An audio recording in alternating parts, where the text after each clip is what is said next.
This is my audience for my speech.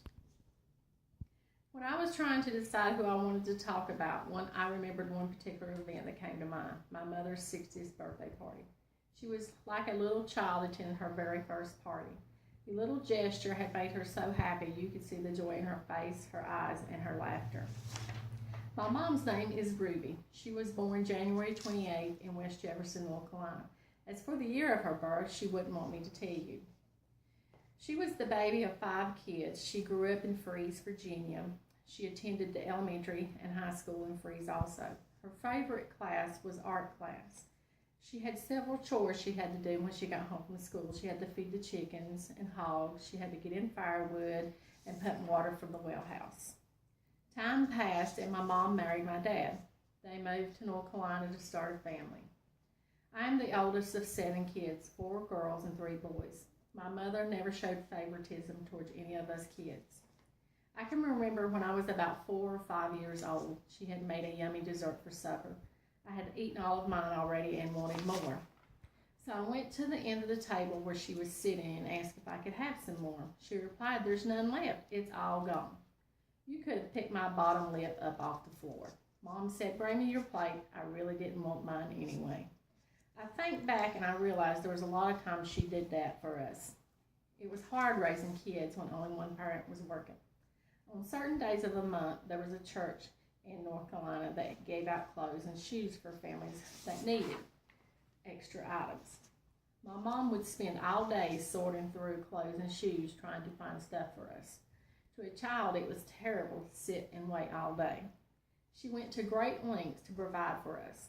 At the time, I didn't realize it. There were several times my mom was sick and didn't feel like getting out of bed. There she was, though, up and doing her daily routine and caring for us kids. She had a lot of determination and will and strength to do this.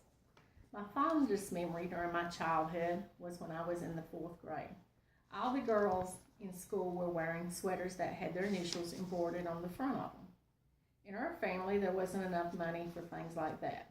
So Mom took a sweater of mine and my sister's and hand-stitched our initials and some flowers to decorate the side of the initials on the sweater. So we would have one like all the other kids. She sat in a rocking chair for almost 2 weeks while we were at school doing this. I was so proud of that sweater. We wore those sweaters till they were too tight and we couldn't get them over our head. So I grew up and married. My daughter was my parents' first grandchild. My mom would take her to school, go and get her, and even go pick her up when she was sick, so I could work all day. Needless to say, she was spoiled rotten.